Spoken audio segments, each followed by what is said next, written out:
as always. And let's see. Oh, yes, I see Candy in the audience as well. So we can let her know when we're ready to go live on Twitter and YouTube.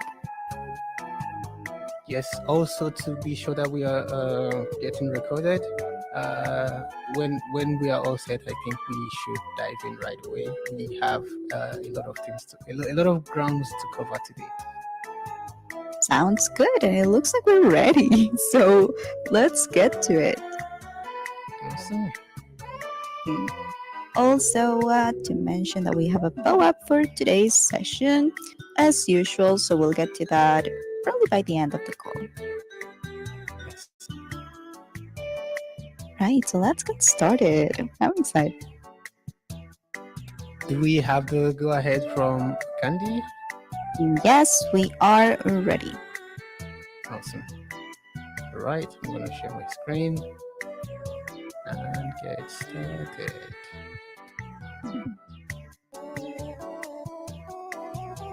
All right.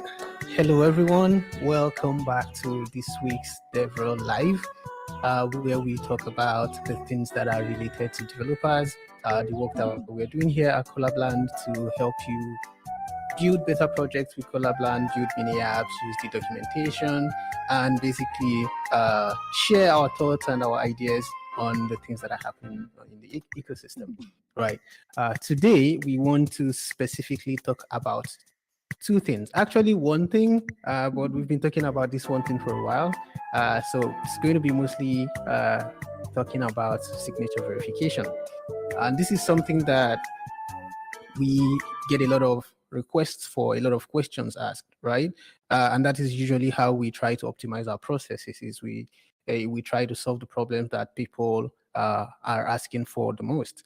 But signature verification in this context relates back to the mini app marketplace, which is where we encourage developers to build to be able to get distribution. You know, as a developer, you want to get access to you want to get access to a pool, to a distribution channel where you can then recruit users for your projects or for your applications. That's what Collabland helps you do with the marketplace. So we started off and eventually, after a couple of years, we grew to an ecosystem of over 50,000 communities. And what we've done for the last couple of months is open up our doors to all developers, right? To say, hey, bring your projects. We know you've got really good ideas. We know you're building a lot of amazing things. But when you've got to the point where you need to start getting people to use that project, right? Because there's always this saying that I really like, and that is you would hear in the community that if you build a fantastic project, that users will come. But if you do go ahead and spend months building a fantastic project, you find out eventually that users don't just come, right? Eventually you need to then start putting on your marketing hats as a developer, or your communication hats. You want to attract people, you want them to use your project. And that is where Collabland is helping developers in that aspect. Is we're giving you this audience of communities that you can present your application and your projects to, put it in front of them and have them use and give you feedback. So let's go over what the mini app marketplace looks like. If you're a Collabland admin, if you're managing any of your communities with Collabland, you should have access to this page on your Collabland command center, where you have a list of different mini apps that currently exist that you can install, as a way to supercharge your communities, right? You can install the Kudos mini app, the PoApp mini app. We're going to use that today, hopefully. You can use the guest pass to give access to people who don't originally belong to your community for a specified period of time, and they can get a feel of it, and then they would decide to, purchase your tokens or, acquire your membership. There's a couple of mini apps that we have on the marketplace as well. So I invite you to check that out and see if you manage any communities, there could be mini apps there that can help you, make your community a little bit more active and a little bit more engaging. So This is specifically for developers, right? So if you would like to figure out, or if this sounds interesting to you and you're thinking, oh, okay, how do I build a mini app?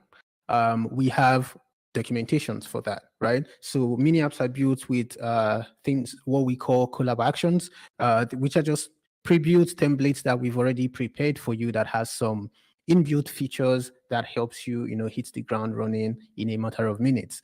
I will share a link to this document in the chat after my presentation so that you can get a head start on what you can do to start building a mini app today. First things first is you decide on a template, right? We have at the moment we have about 3 of them, one written in Express, Loopback, and then I think Python. So we have a lot of grounds covered in with respect to the different choices that you can build with. So when you clone that template, you can customize the action locally, basically by going into the template and replacing some of the default code snippets or the functionalities we have there with your own, right? You can put in your name and basically test it out on a local server, see how it works. And when you've customized that and you've gotten a feel of what it looks like to build a mini app, then you can go ahead and test it inside of a Discord server. This is usually the fun part, right? I would do a hello action and put somebody's name, and then the action would respond with that name. At least that tells me that the communication part of the mini app is working, right? And then you can go ahead to extend that functionality to then build, what you want to build. And something that we also do to help out with this is um, give you a list of different ideas, right? If you want to. So there's currently a bounty that is going on with Superfluid that we're sponsoring. That's also a good call. So if you're here and then you're a developer and you want to try this or you want to take it for a run, that is a good place to check out. Join the Superfluid Discord server, check the wave pool chat, see if someone is building something you're interested in and joining on the fun, right? So these are some of the ideas that we created to basically give you a head start in case you're thinking of building one of these mini apps. We have a channel on Discord where we talk about the mini app ideas, right? Inside of this Collab Discord server. So if you have an idea or if you want to just read what people are working on, different ideas that people are building, you can scan through that channel. It's called mini app/ideas. Maybe Chibi can put a link to it. So you can read what other people are working on. You can read some of the conversations that people are having, or you can, study a conversation on yourself about the mini app idea that you might have. But yeah, that's just the brief introduction into mini apps. We have a lot of things coming in the future.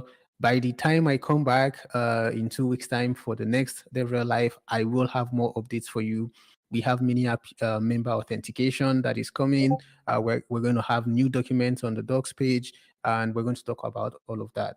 But for the rest of today, what I want to do is bring on my colleague here at Collab, Gita, to talk about signature verification, right?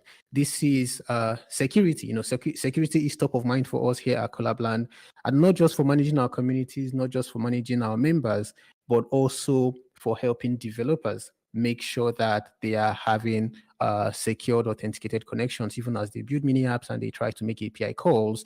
We want to be sure that we're securing that data for you. So I'll bring Gita up to the stage to take it from here.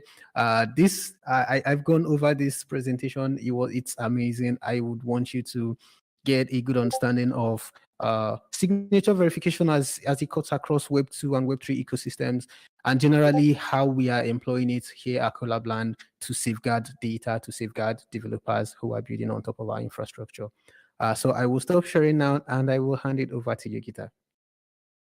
Thank you, Kenny. So I'll start sharing my screen. Um, just let me know if it's visible. It is visible now. Okay. So hello guys. Today we'll be discussing something related to security and something each and every mini app developer should consider before they submit the mini app request and push to production. So today let's put on our hacker hats, black hat, white hat, gray hat, whatever you prefer, and let's start discussing some of the security when we are doing mini app API calls, or as we call it, collab actions calls with the collab land API and your mini app URL. So the agenda for the day is very simple. We initially start with what are signatures and how they are employed both in Web 2 and Web 3. Then we'll discuss why we should use signature API calls. Then we'll discuss one of the most common attacks which many, not only mini app API developers might face, or in general, it's one of the most common cybersecurity attacks which servers face and developers face is DDoS attacks. Just to give you a small example or a small hint of how your API, if it's not secured, might get attacked, I'll show you a very simple DDoS attack on an unsecured API.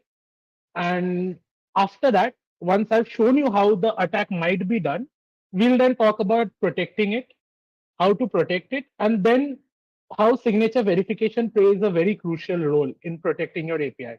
After that, I'll get a bit deep into the code. I'll show both in the Python fast API template and the Express template where how the signature verification code is written, and then we'll conclude the entire session.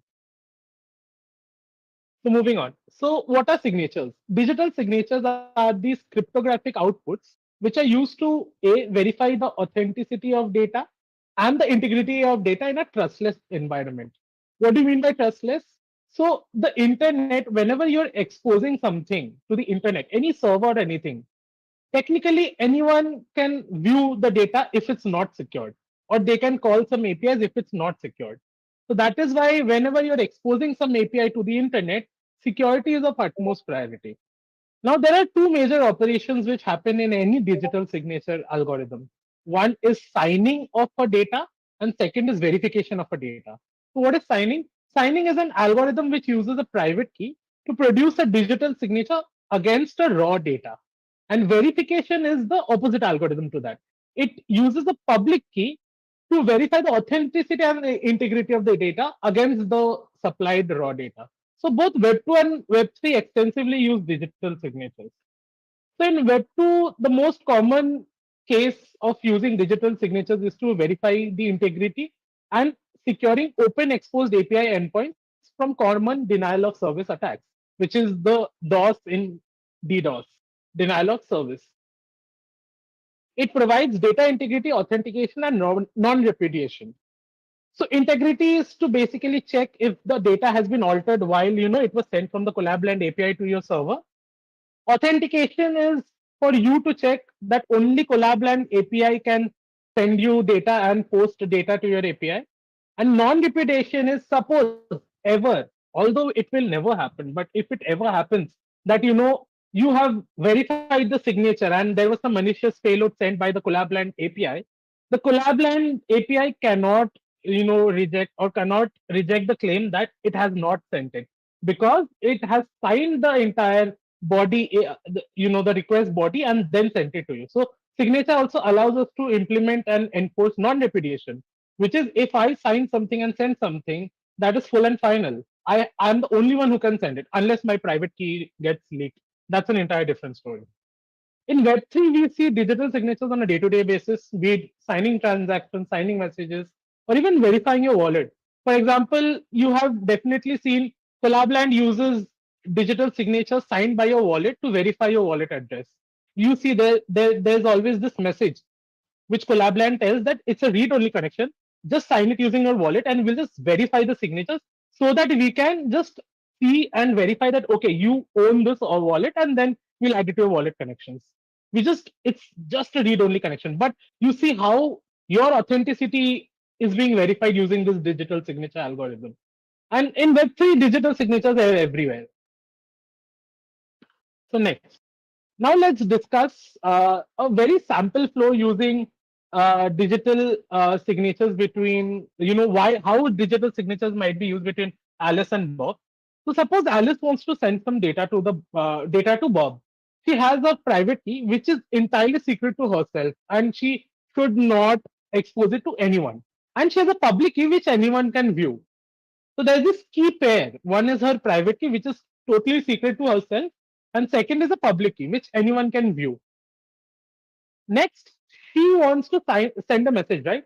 So what she does is she signs a message with her private key and then sends the signature along with her message to Bob.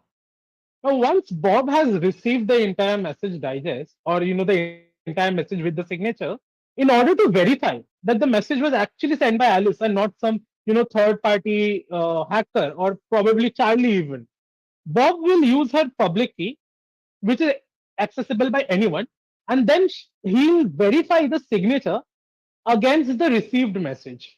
And if it matches, only then Bob will trust that that message was sent by Alice, because only Alice, by Alice. So only Alice's public key can verify a message signature which has been signed by her private.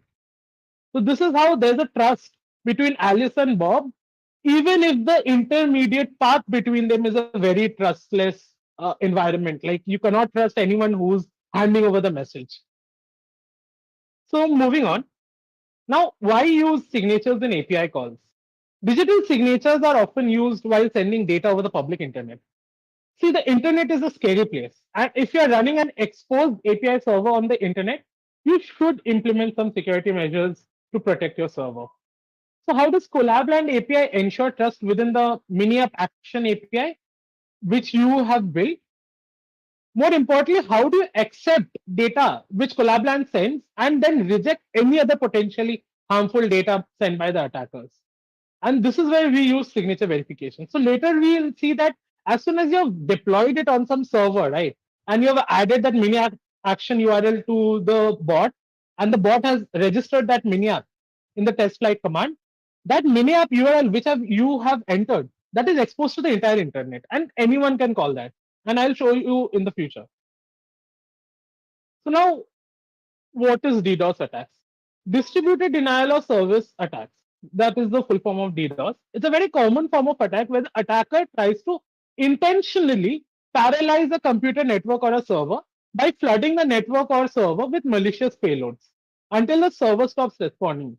Basically, imagine that someone is handing you books continuously, and you don't want those books, but they're just continuously giving you books to hold, and after some time you cannot hold anything else. You're paralyzed, and the server crashes and it stops responding, and then it denies service to actual users who will require, just because some attacker just sent random malicious payloads to that.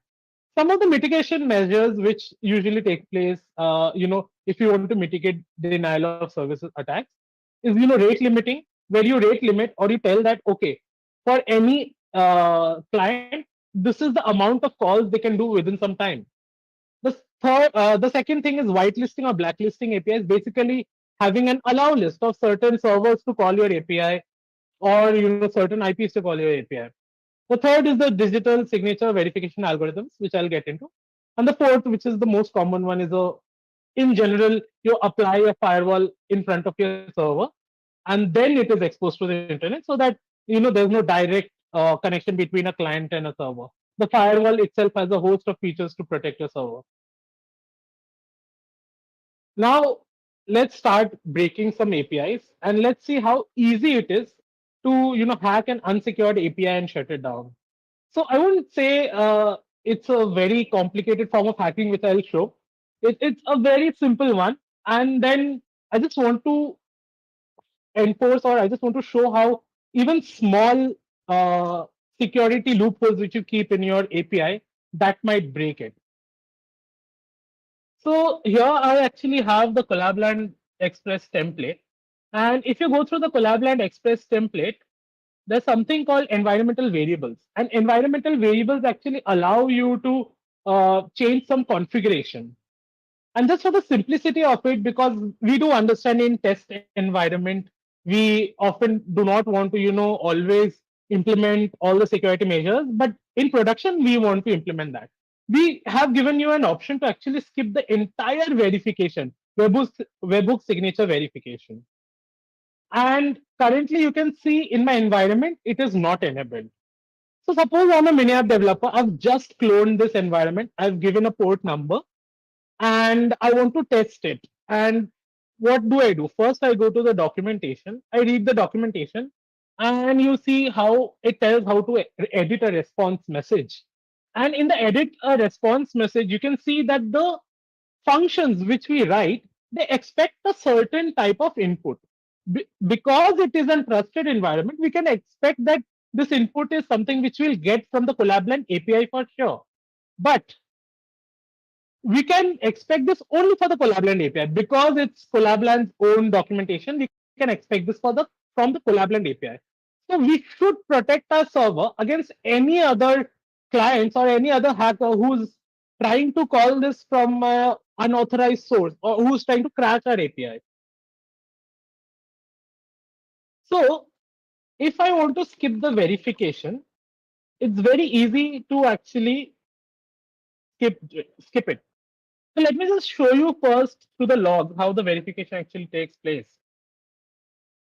So let me go back to the Discord server and let me try the hello action command.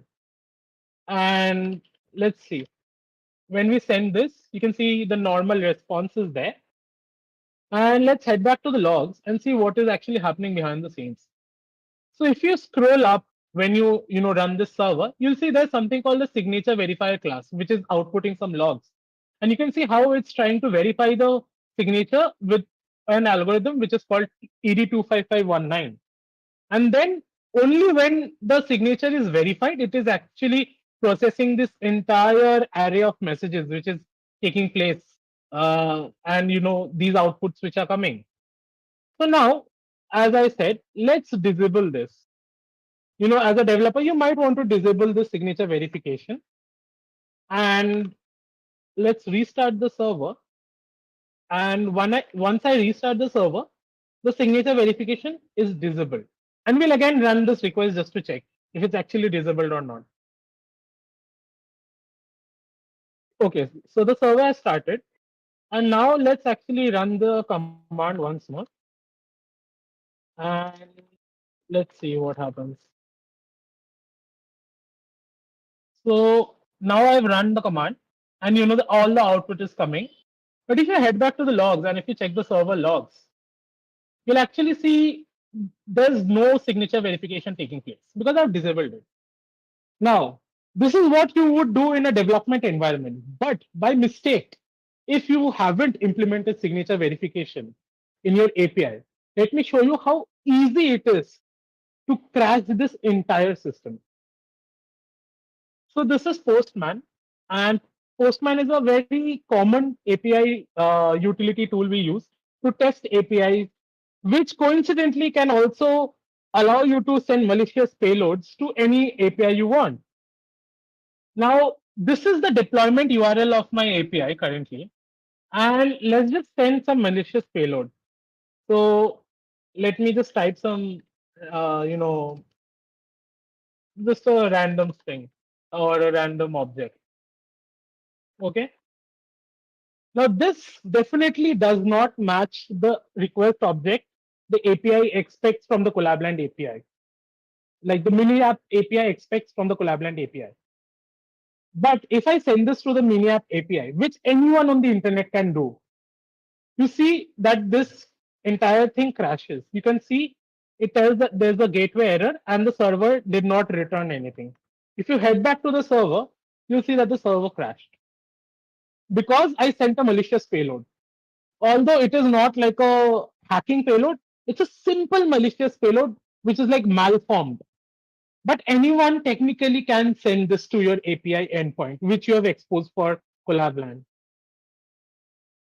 Now, what if a genuine user now wants to try this command?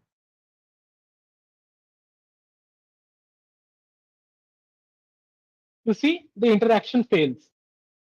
So your API, your mini app API is now denying service to any other user because some hacker on the internet, they send a malicious payload to your API and it has crashed.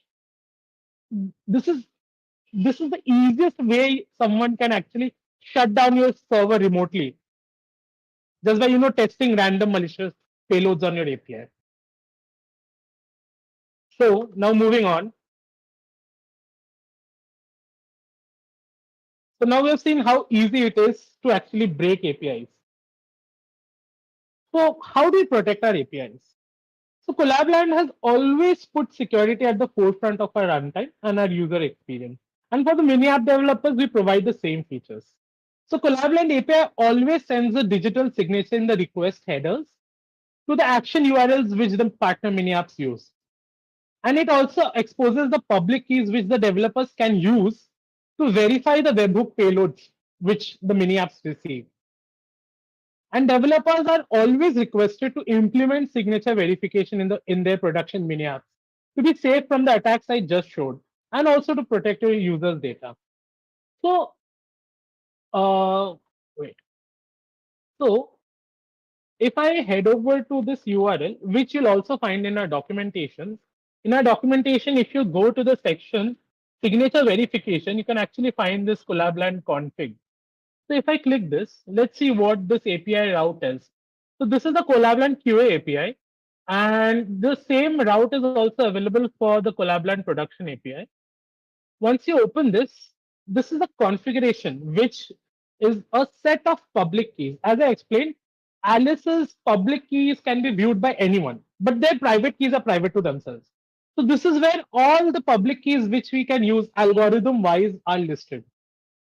And all these sample templates which we have, they implement the signature verification by fetching the public key from here and then verifying all the signatures which are being sent, and only on verification they allow.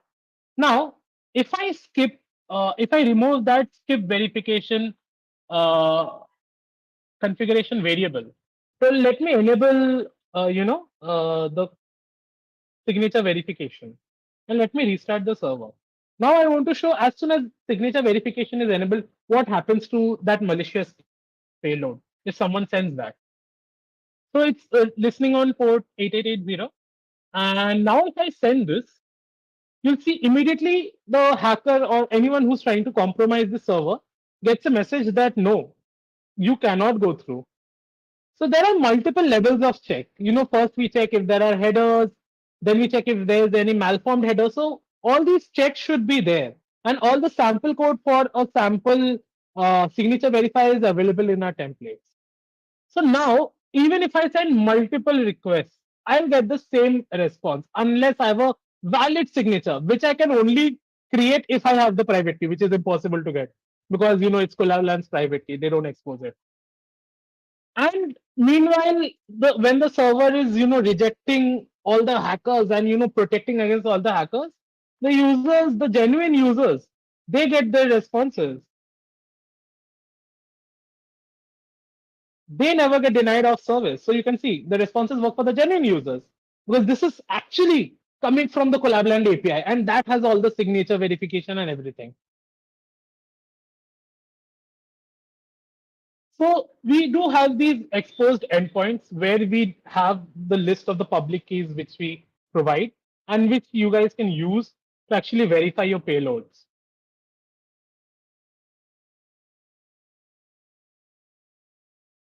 So, so as I said, I'll just reiterate because I want to, push for this that all the developers are requested to implement signature verification in the production mini app. I do understand, although it's a very good practice to always implement security even in your development phase, but please implement the signature verification in your production app. It's for your own safety and the users who are using your mini app, honestly. So to implement signature verification in your mini app action API, what you have to do is you have to always look out for the signature headers in the interaction/interactions endpoint and always verify the signature even before processing the data. The first step in your pipeline, in your algorithm or in your logic pipeline should be the signature header verification. Only when it's verified, you start running your code, the rest of the code.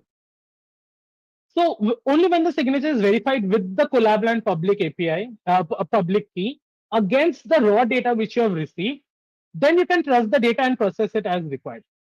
Signature verification actually ensures that the data is sent by Collabland and can be trusted. Now let's see some of those signature verification codes which is there in the Python template and the Express template. So I'll start with the Express template first because that is what we were using for the demo. So in the Express template, you can actually find the entire signature verification code in the verify.txt file.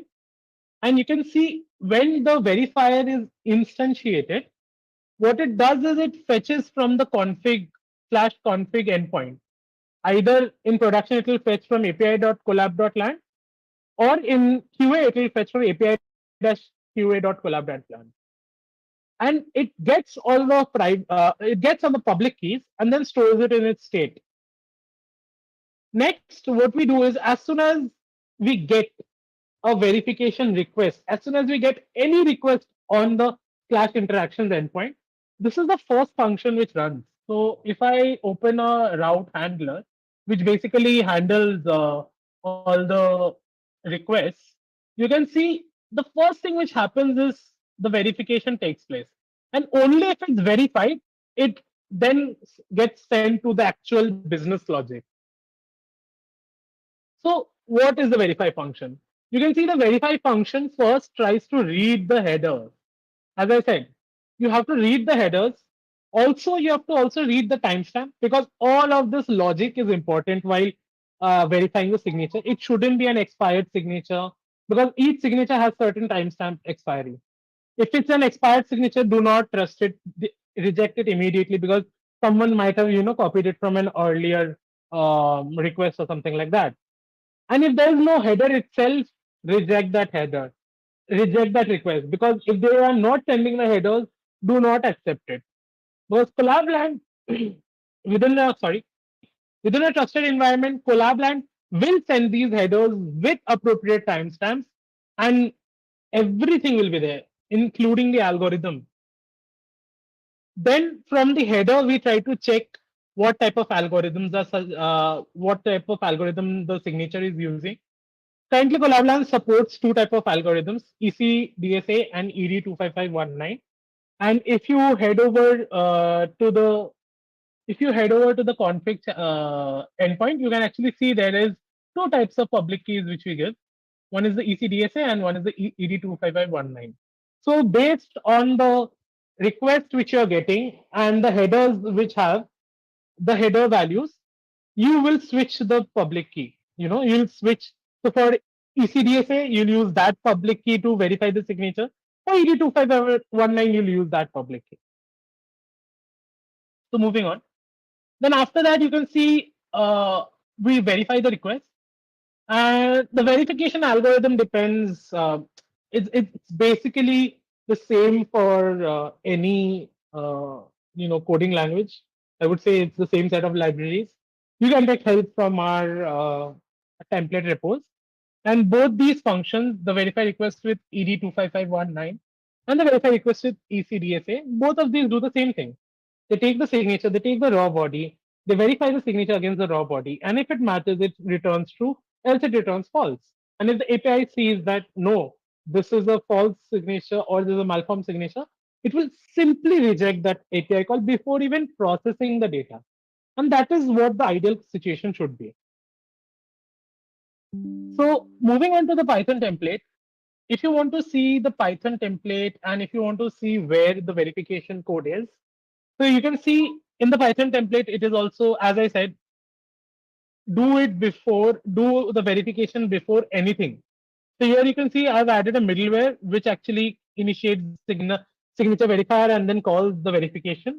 And only when verification is done, it calls the next in line, which is basically the different routers which do the business logic. And in signature.py, that is where you'll see the signature verifier. It's just written in Python and the logic entirely remains the same. As I said, it's a cross-platform logic. If you understand any one of the code samples, you can understand what is going on.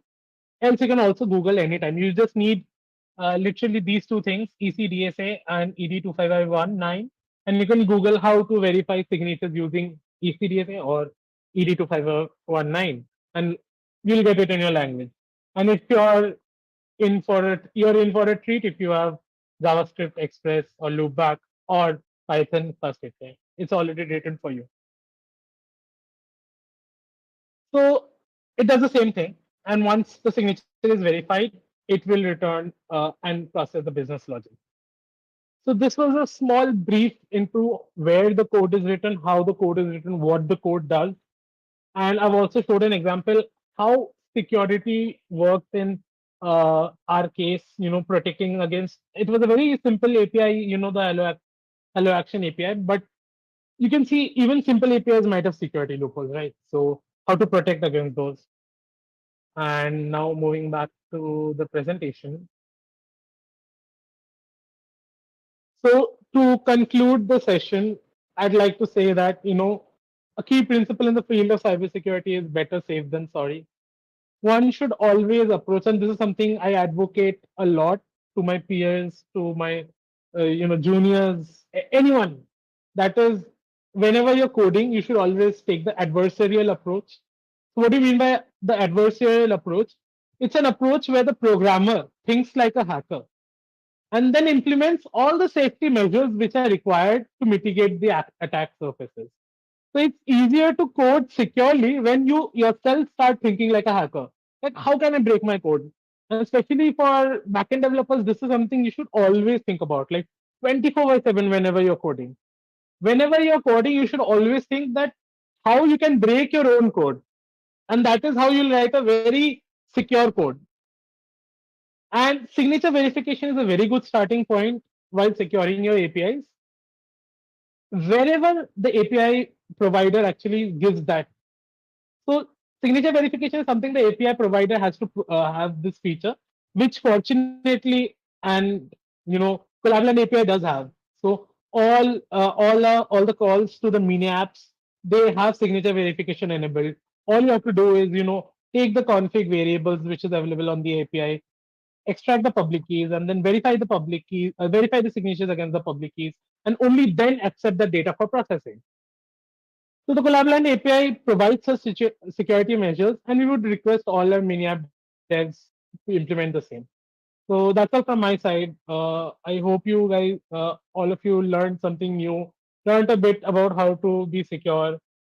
Stay safe, stay secure, keep exploring, keep building. We hope to see you soon. Thank you. Thank you very much, Gita. That was quite insightful. I appreciate you for taking the time and sharing all of that with us. If you have any questions, please send it our way. We'll be happy to answer any questions you might have. That is a very insightful topic, Gita.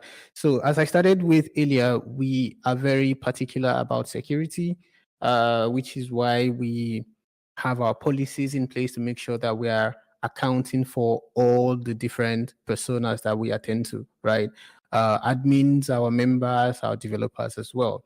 And the good thing about all of this is if you were to be building a mini app today, you have this signature verification built in into the template, right? So like all you need to do is set that value to true, and everything that GitHub just showed to you would apply to your code base, right? Which is, the step that we took further to ensure that even though we need you to be verified, we don't have to make you do all the work, right? We can build it into those our mini app development templates, and you can take advantage of it just by using any of those templates.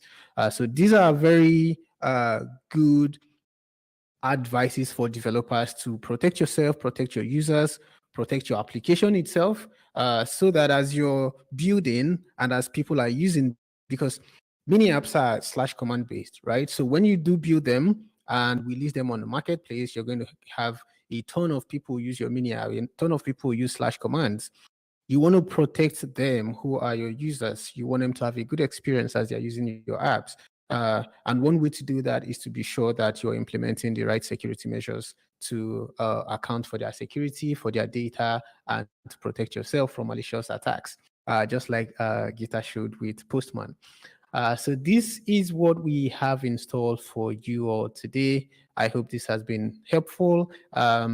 Once again, I like to round up by directing your attention to the Dev General channel, which is where we have subsequent conversations about dev things going on Collabland, where we help people like yourself who have questions or who are trying to build something.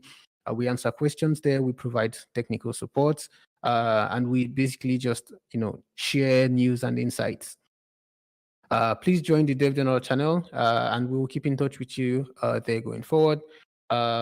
Once again, we have that bounty going on with Superfluid. I think the prize reward is set at $1,500, along with other prizes coming from Superfluid as well. So if you're looking for something to work on this weekend, that would be something that I think is interesting and would be a little bit rewarding for you in the end as well. So feel free to check that out. I think I don't know, maybe Chibi, you can tell me if we have a poll app for today. That is usually the fun part. If we do, then we can distribute that. Absolutely. I wanted to ask you first, so where can people read more about this bounty, the superfluid one? Oh, I Is can there a share a link. website? Yeah, that'd be great. Yes, I can share a link. Yeah, I'm thinking to share that with some people too. Awesome. Maybe we can add it somewhere in the dev general. We can pin it somewhere just so that people can easily find it. Mm-hmm. Yeah, I'll share with you and you'll put it in all the right places. Sounds good. Also, thank you, Gita, so much. That was an amazing presentation. You're not on stage anymore, but really, thank you so much. I really love when more people from the team join our events. So it's always so refreshing and nice. And you did a great job. So thank you so much for joining. Yes. I hope this is I intend to do more things like this where I bring some of our in-house engineers to also share some of their insights, some of their ideas. I think it's one of the best ways that I learn is to hear people just talk about what they do and their own insights about it. So I really like Gita's presentation. I hope the audience liked it as well. And I hope to bring more guests, so that you don't have to just listen to me all week round. I know you enjoy those sessions as well, but I like to mix it up and just have something new for all of you every week. Needless to say, I do love your presentation so much, Kenny. You're fantastic. Just to put that out there. Thank you, Chippy. You're the best. Yeah, we have that link in the chat now for anyone who wants to just get more ideas or learn more about the Superfleet bounty. It's all in that link. You can check it out. Amazing. Thank you so much. And we'll post this in the Dev General too, just so that we have that information over there. But Yeah. now I think it's a great time to distribute the POAP. So let's get Do to it. that. Yes. Let's do that right now. So for everyone in the audience, if you are interested in claiming today's DevRel Live POAP, we'll be using the POAP mini app